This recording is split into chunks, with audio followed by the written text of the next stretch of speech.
Thank you. Now, Mr. Mayor, fellow Democrats,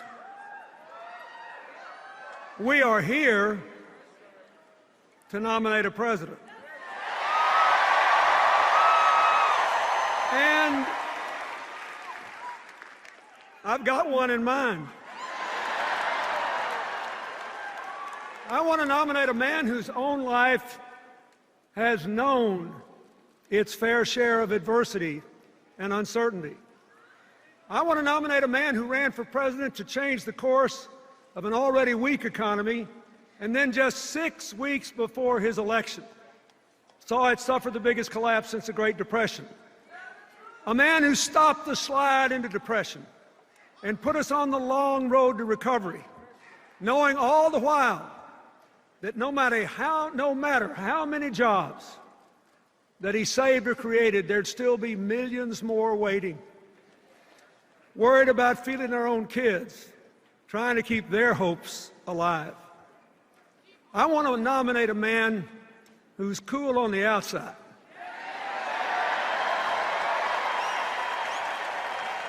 but who burns for America on the inside.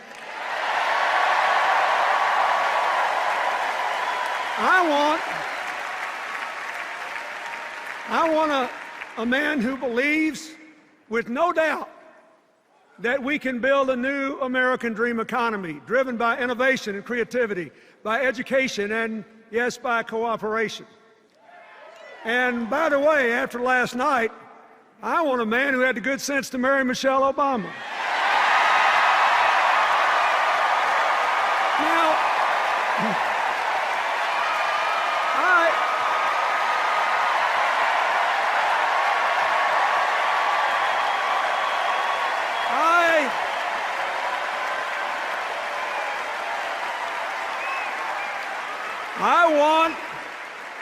I want Barack Obama to be the next president of the United States.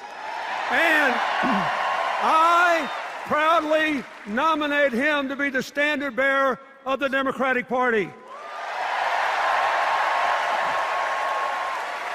Now, folks, in Tampa a few days ago, we heard a lot of talk about how the president and the Democrats don't really believe in free enterprise and individual initiative, how we want everybody to be dependent on the government, how bad we are for the economy. This Republican narrative, its alternative universe, says that every one of us in this room who amounts to anything, we're all completely self-made. One of the greatest chairmen the Democratic Party ever had, Bob Strauss, used to say that every politician wants every voter to believe he was born in a log cabin he built himself. But, as Strauss then admitted, it ain't so.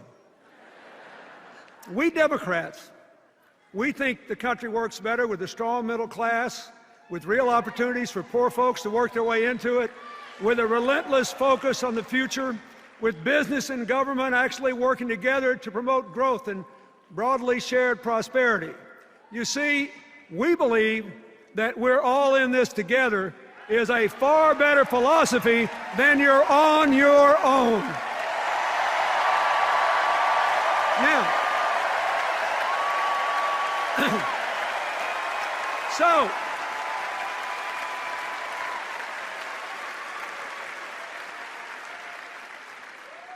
who's right?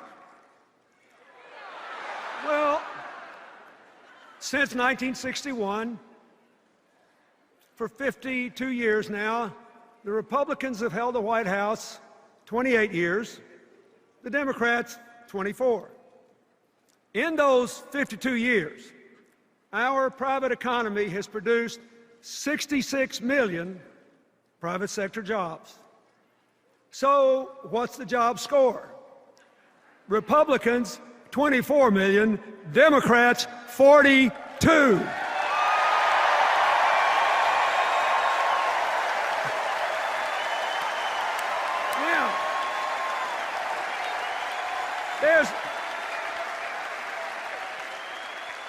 there's a reason for this. It turns out that advancing equal opportunity and economic empowerment is both morally right and good economics. Why? Because poverty, discrimination, and ignorance restrict growth. When you stifle human potential, when you don't invest in new ideas, it doesn't just cut off the people who are affected, it hurts us all.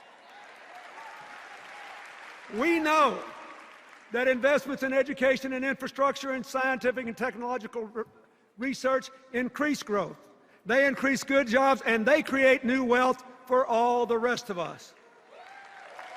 Now, there's something I've noticed lately, you probably have too, and it's this. Maybe just because I grew up in a different time, but though I often disagree with Republicans, I actually never learned to hate them the way the far right that now controls their party seems to hate our president and a lot of other Democrats.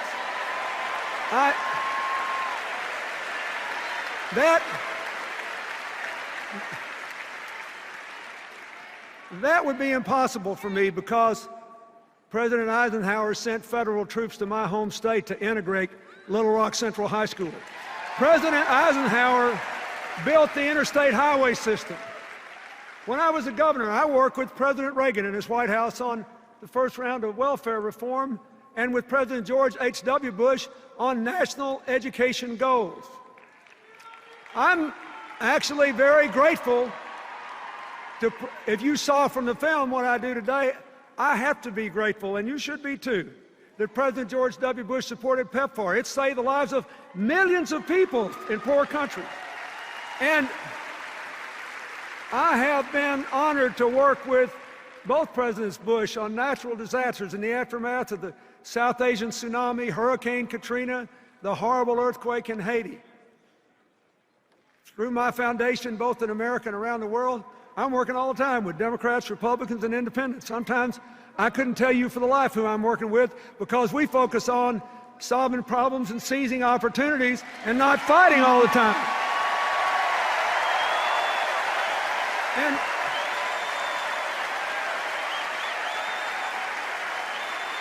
so here's what I want to say to you.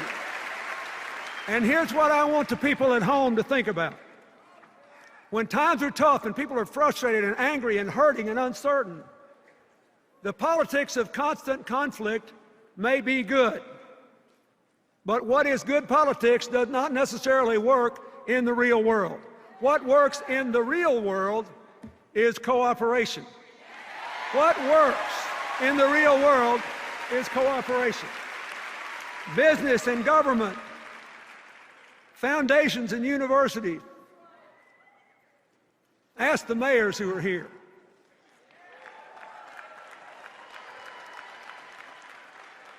Los Angeles is getting green and Chicago is getting an infrastructure bank because Republicans and Democrats are working together to get it. They didn't check their brains at the door, they didn't stop disagreeing, but their purpose was to get something done. Now, why is this true? Why does cooperation work better than constant conflict? Because nobody's right all the time, and a broken clock is right twice a day. And every one of us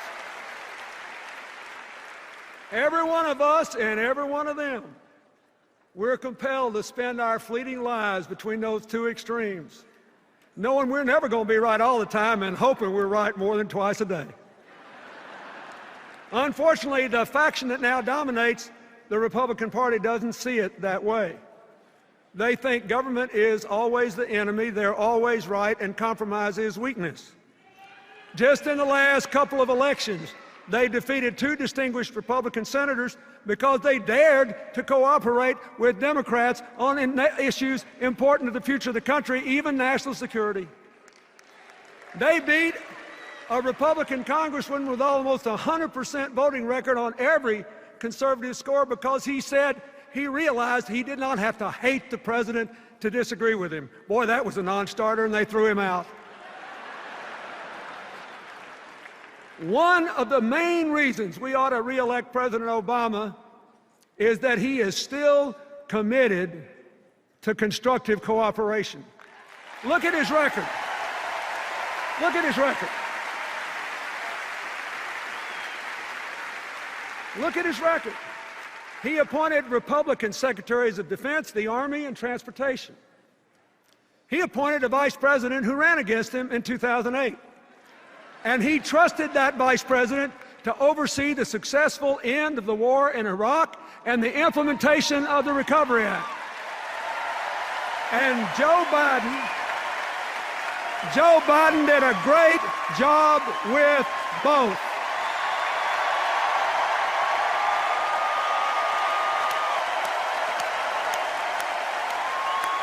Now,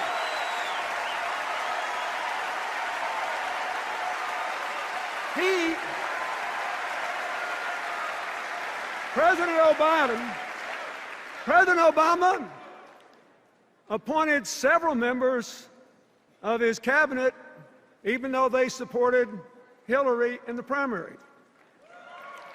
Heck, he even appointed Hillary.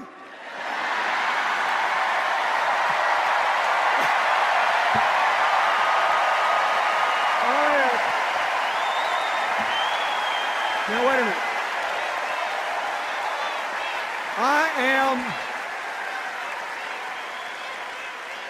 I am very proud of her. I am proud of the job she and the National Security Team have done for America. I am grateful that they have worked together to make us safer and stronger, to build a world with more partners and fewer enemies. I'm grateful for the relationship of respect and partnership she and the President have enjoyed, and the signal that sends to the rest of the world that democracy does not have to be a blood sport. It can be an honorable enterprise that advances the public interest. Now,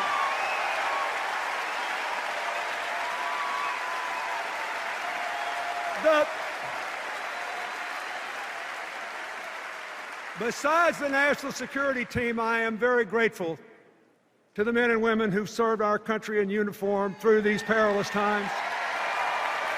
And I am especially grateful to Michelle Obama and to Joe Biden for supporting those military families while their loved ones were overseas. And for supporting our veterans when they came home.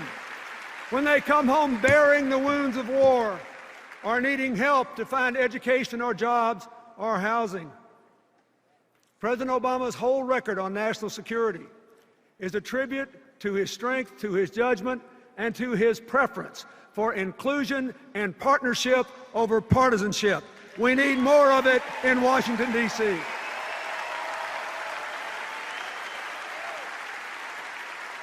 Now, we all know that he also tried to work with congressional Republicans on health care, debt reduction, and new jobs.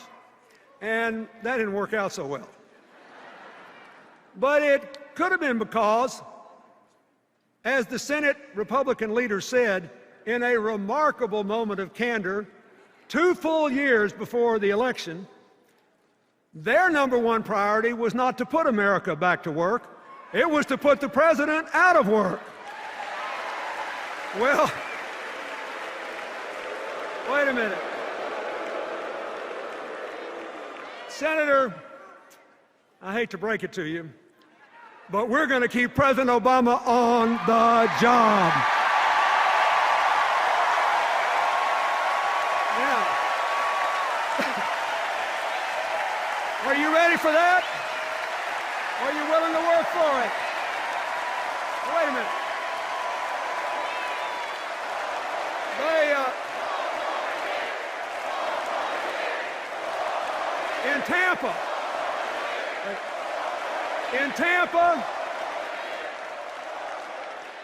In Tampa, did y'all watch their convention? I did. In Tampa, the Republican argument against the president re-election was actually pretty simple, pretty snappy. It went something like this. We left him a total mess. He hadn't cleaned it up fast enough, so fire him and put us back in. Now,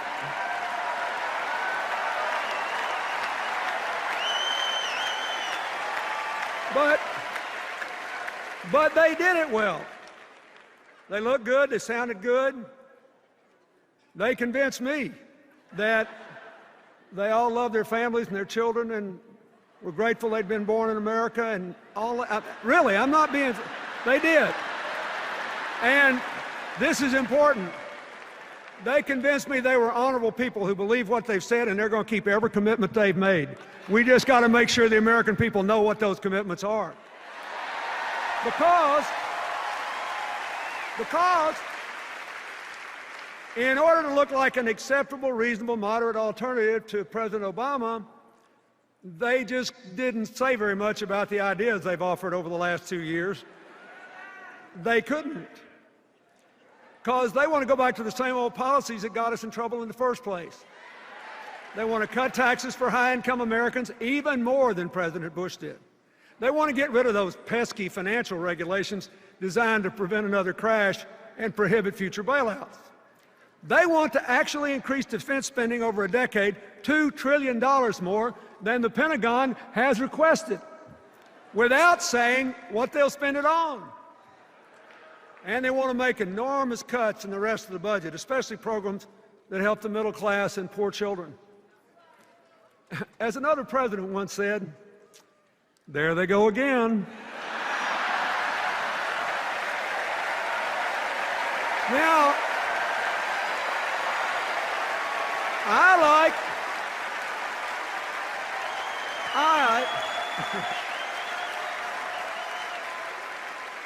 like the argument for President Obama's re-election a lot better. Here it is.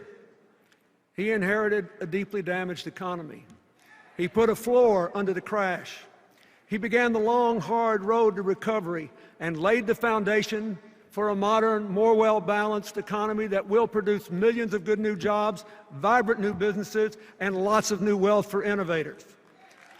Now, are we where we want to be today? No.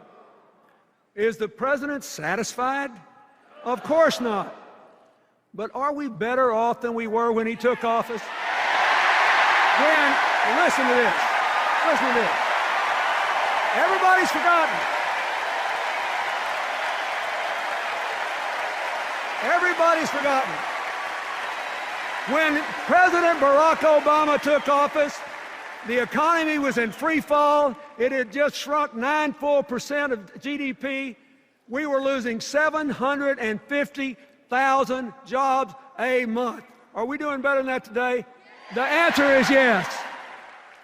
Now look, here's the challenge he faces and the challenge all of you who support him face. I get it. I know it. I've been there. A lot of Americans are still angry and frustrated about this economy. If you look at the numbers, you know employment is growing, banks are beginning to lend again. In a lot of places, housing prices are even beginning to pick up. But too many people do not feel it yet. I had the same thing happen in 1994 and early 95. We could see that the policies were working, that the economy was growing, but most people didn't feel it yet. Thankfully, by 1996, the economy was roaring, everybody felt it, and we were halfway through the longest peacetime expansion in the history of the United States. But, wait. The difference this time is purely in the circumstances. President Obama started with a much weaker economy than I did. Listen to me now. No president, not me, not any of my predecessors, no one could have fully repaired all the damage that he found in just 4 years. Now,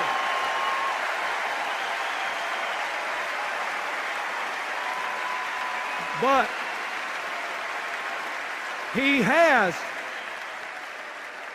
He has laid the foundations for a new, modern, successful economy of shared prosperity.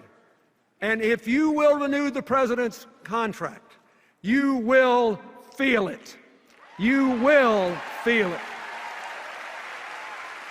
Folks, whether the American people believe what I just said or not may be the whole election. I just want you to know that I believe it. With all my heart, I believe it.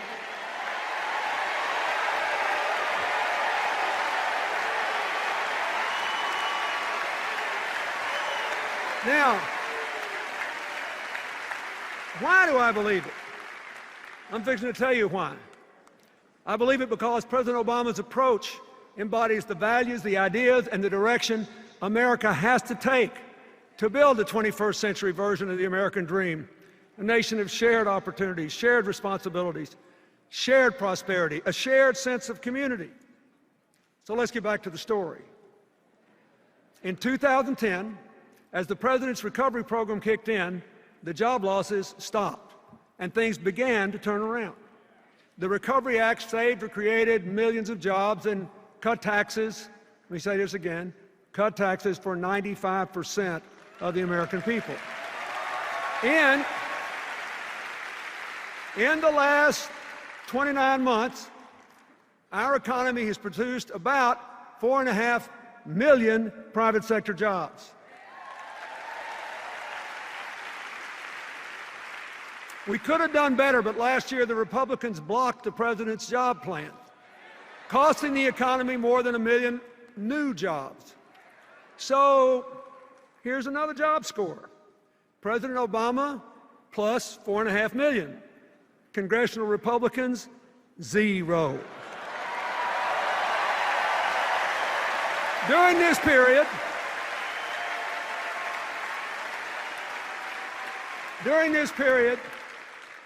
more than 500,000 manufacturing jobs have been created under President Obama. That's the first time manufacturing jobs have increased since the 1990s. And I'll tell you something else. The auto industry restructuring worked. It saved more than 1 million jobs, and not just at GM, Chrysler, and their dealerships, but in auto parts manufacturing all over the country. That's why even the automakers who weren't part of the deal supported it. They needed to save those parts suppliers too. Like I said, we're all in this together. So what's happened? There are now 250,000 more people working in the auto industry than on the day the companies were restructured. So, now we all know that Governor Romney opposed the plan to save GM and Chrysler. So, here's another job score. Are you listening in Michigan and Ohio and across the country? Here's another job score. Obama, 250,000. Romney, 0. Now, the agreement the administration made with the management, labor, and environmental groups to double car mileage, that was a good deal too. It will cut your gas prices in half, your gas bill. No matter what the price is, if you double the mileage of your car, your bill will be half what it would have been. It will make us more energy independent. It will cut greenhouse gas emissions. And according to several analyses over the next 20 years, it'll bring us another 500,000 good new jobs into the American economy.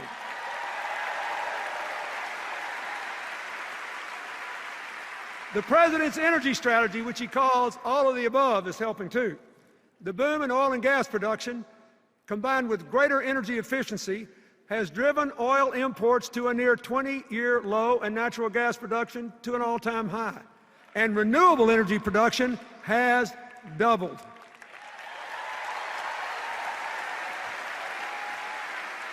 Of course, we need a lot more new jobs.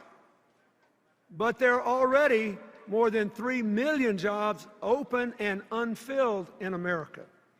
mostly because the people who apply for them don't yet have the required skills to do them. So even as we get Americans more jobs, we have to prepare more Americans for the new jobs that are actually going to be created. The old economy is not coming back. We've got to build a new one and educate people to do those jobs.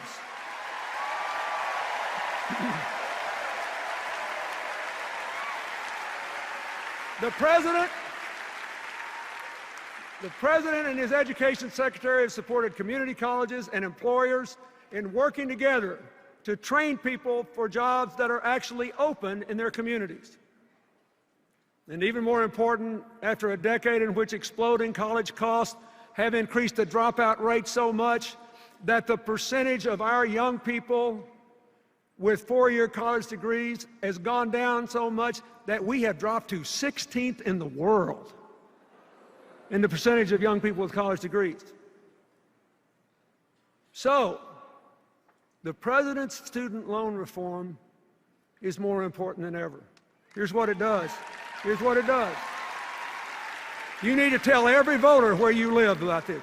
It lowers the cost of federal student loans, and even more important, it gives students the right to repay those loans as a clear, fixed, low percentage of their income for up to 20 years. Now, what does this mean? What does this mean? Think of it. It means no one will ever have to drop out of college again for fear they can't repay their debt. And it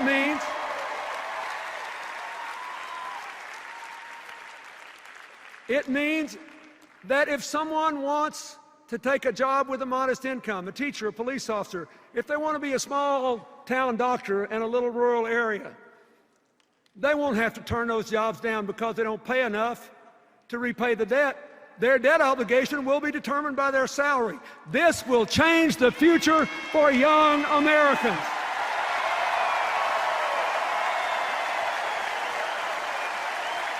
I don't know about you, but on all these issues, I know we're better off because President Obama made the decisions he did. Now, that brings me to health care. Now, the Republicans call it derisively Obamacare. They say it's a government takeover, a disaster, and that if we'll just elect them, they'll repeal it. Well, are they right?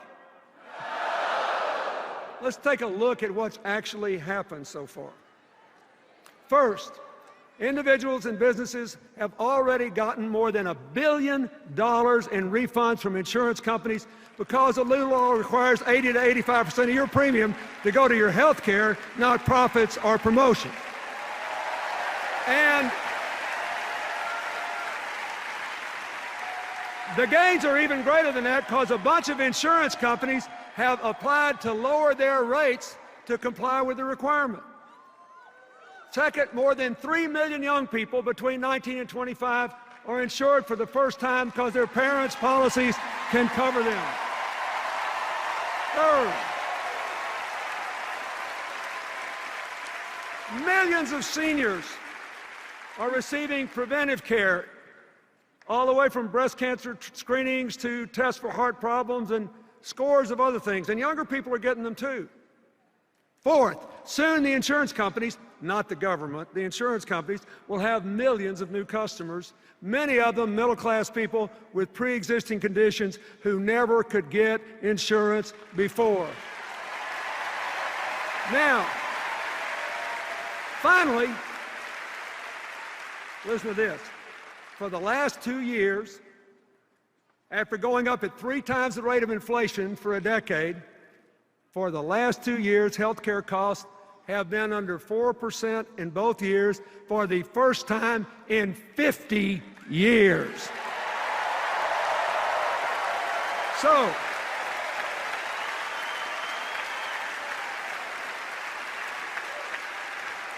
let me ask you something.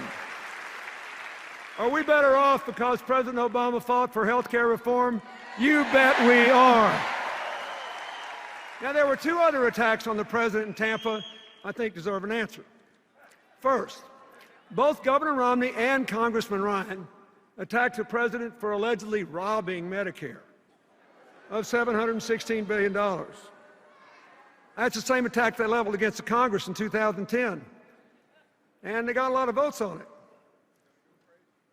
But it's not true. Look, here's what really happened. You be the judge. Here's what really happened. There were no cuts to benefits at all. None. What the president did was to save money by taking the recommendations of a commission of professionals to cut unwarranted subsidies to providers and insurance companies that were not making people healthier and were not necessary to get the providers to provide the service. And instead of raiding Medicare, he used the savings to close the donut hole in the Medicare drug program. And you all got to listen carefully to this. This is really important. And to add 8 years to the life of the Medicare Trust Fund so it is solvent till 2024.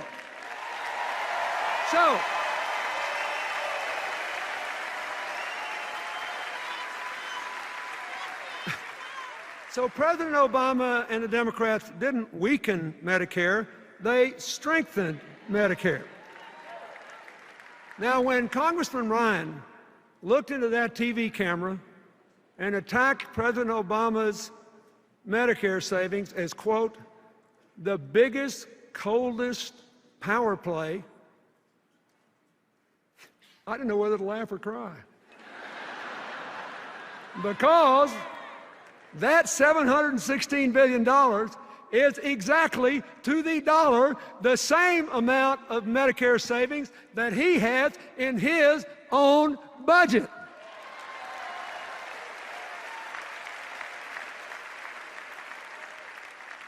You got to give one thing. It takes some brass to attack a guy for doing what you did.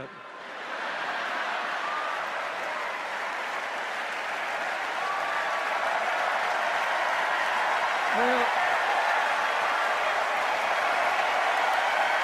so, here, wait a minute.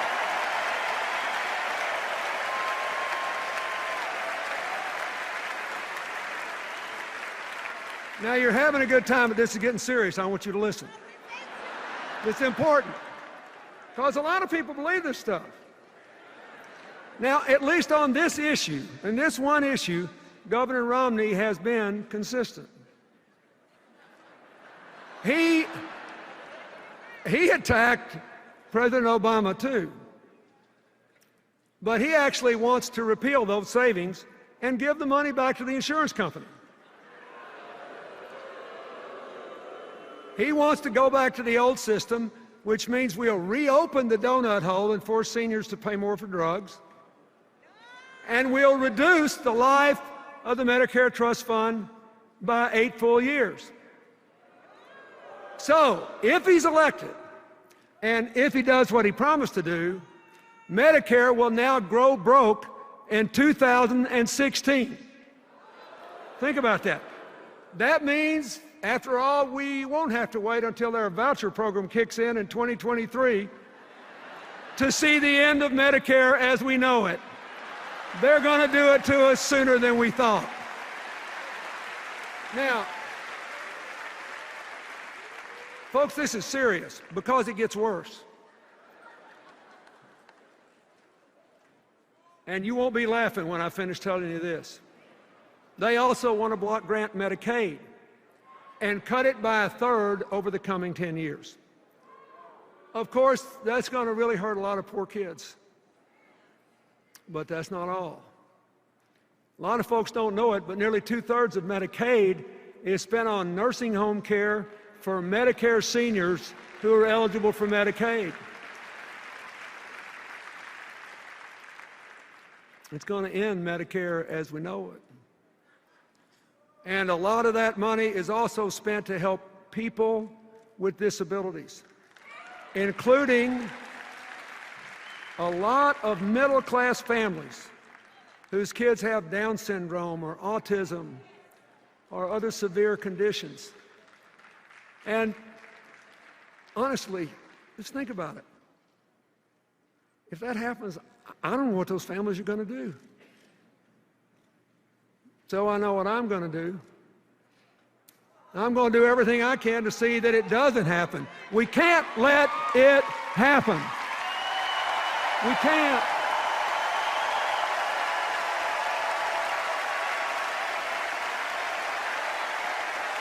Now,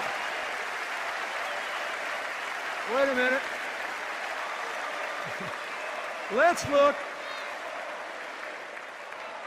Let's look at the other big charge the Republicans made. It's a real doozy. They actually have charged and run ads saying that President Obama wants to weaken the work requirements in the welfare reform bill I signed that moved millions of people from welfare to work. Wait, you need to know, here's what happened. Nobody ever tells you what really happened. Here's what happened. When some Republican governors asked if they could have waivers to try new ways to put people on welfare back to work, the Obama administration listened, because we all know it's hard for even people with good work histories to get jobs today, so moving folks from welfare to work is a real challenge. And the administration agreed to give waivers to those governors and others only if they had a credible plan to increase employment by 20%, and they could keep the waivers only if they did increase employment. Now, did I make myself clear? The requirement was for more work, not less. So, this is personal to me. We moved millions of people off welfare. It was one of the reasons that in the 8 years I was president, we had 100 times as many people move out of poverty into the middle class than happened under the previous 12 years. 100 times as many. It's a big deal. But I am telling you, the claim that President Obama weakened welfare reform's work requirement is just not true. But they keep on running ads claiming it. You want to know why? Their campaign poster said, "We are not going to let our campaign be dictated by fact checkers." Now, finally I can say that is true.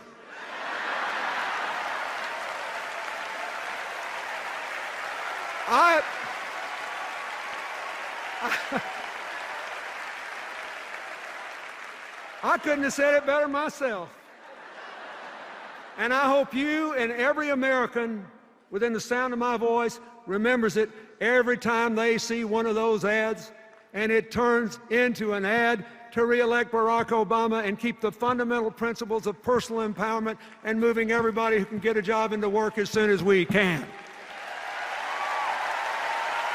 Now,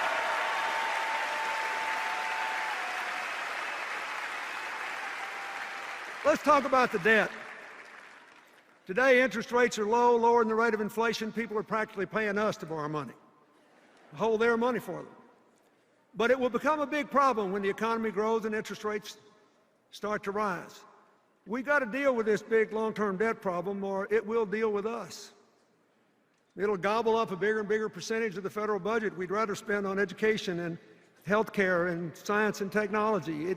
We got to deal with it. Now, what has the president done? He has offered a reasonable plan of $4 trillion in debt reduction over a decade, with $2.5 trillion coming from, for every $2.5 trillion in spending cuts, he raises $1 in new revenues, 2.5 to 1. And he has tight controls on future spending. That's the kind of balanced approach proposed by the Simpson-Bowles Commission, a bipartisan commission. Now, I think this plan is way better than Governor Romney's plan. First, the Romney plan fails the first test of fiscal responsibility. The numbers just don't add up.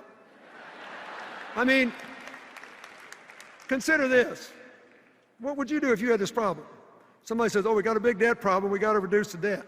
So what's the first thing he says we're going to do? Well, to reduce the debt, we're going to have another $5 trillion in tax cuts, heavily weighted to upper income people. So we'll make the debt hole bigger before we start to get out of it.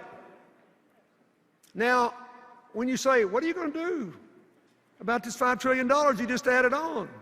They say, oh, we'll make it up by eliminating loopholes in the tax code.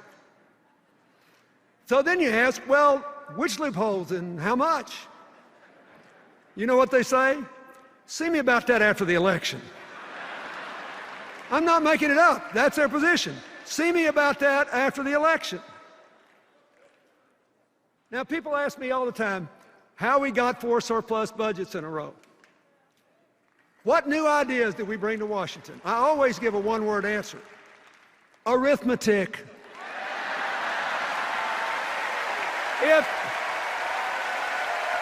Arithmetic.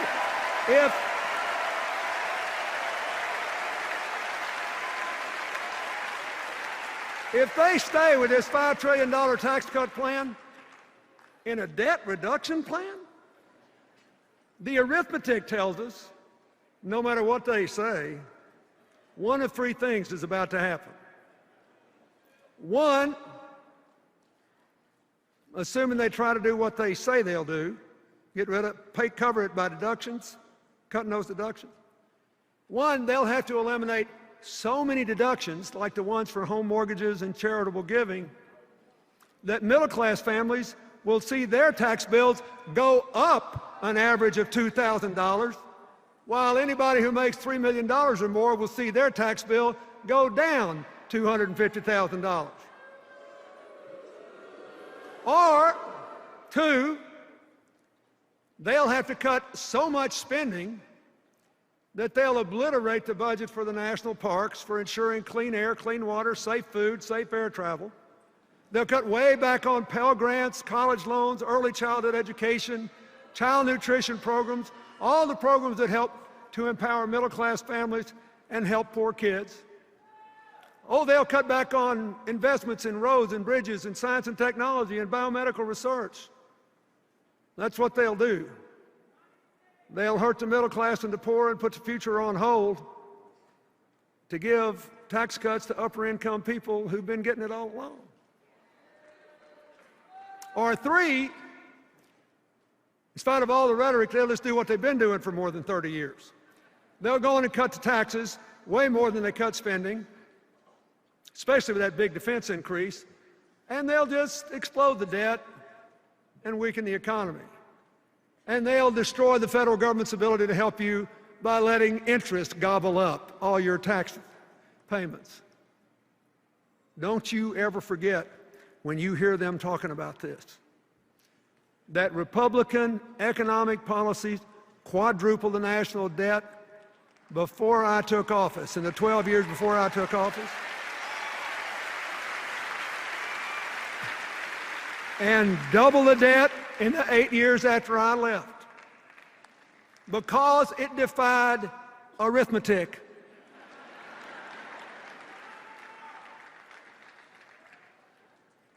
It was a highly inconvenient thing for them in our debates that I was just a country boy from Arkansas, and I came from a place where people still thought 2 and 2 was 4. It's arithmetic. We simply cannot afford to give the reins of government to someone who will double down on trickle down. Now, think about this. President Obama's plan cuts the debt, honors our values, brightens the future of our children, our families, and our nations. It's a heck of a lot better. It passes the arithmetic test, and far more important, it passes the values test. My fellow Americans, all of us in this grand hall, and everybody watching at home, when we vote in this election, we'll be deciding what kind of country we want to live in. If you want a winner-take-all, you're on your own society, you should support the Republican ticket. But if you want a country of shared opportunities and shared responsibility, we're all in this together society, you should vote for Barack Obama and Joe Biden.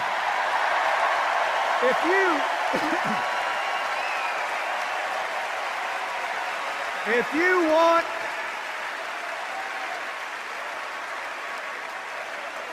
you want America, if you want every American to vote, and you think it is wrong to change voting procedures just to reduce the turnout of younger, poorer, minority, and disabled voters, you should support Barack Obama.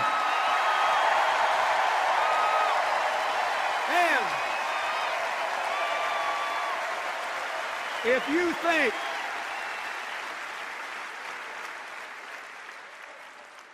if you think the president was right to open the doors of American opportunity to all those young immigrants brought here when they were young so they can serve in the military or go to college, you must vote for Barack Obama. If you want a future of shared prosperity, where the middle class is growing and poverty is declining, where the American dream is really alive and well again, and where the United States maintains its leadership as a force for peace and justice and prosperity in this highly competitive world, you have to vote for Barack Obama. Look,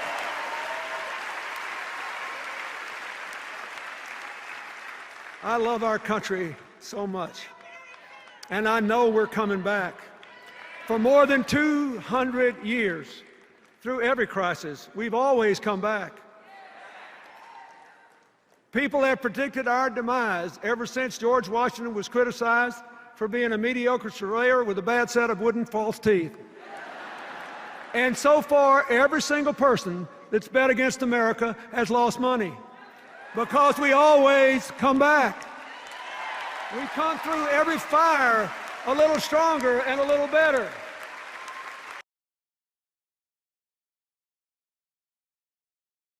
And we do it because in the end we decide to champion the cause for which our founders pledged their lives, their fortunes, their sacred honor.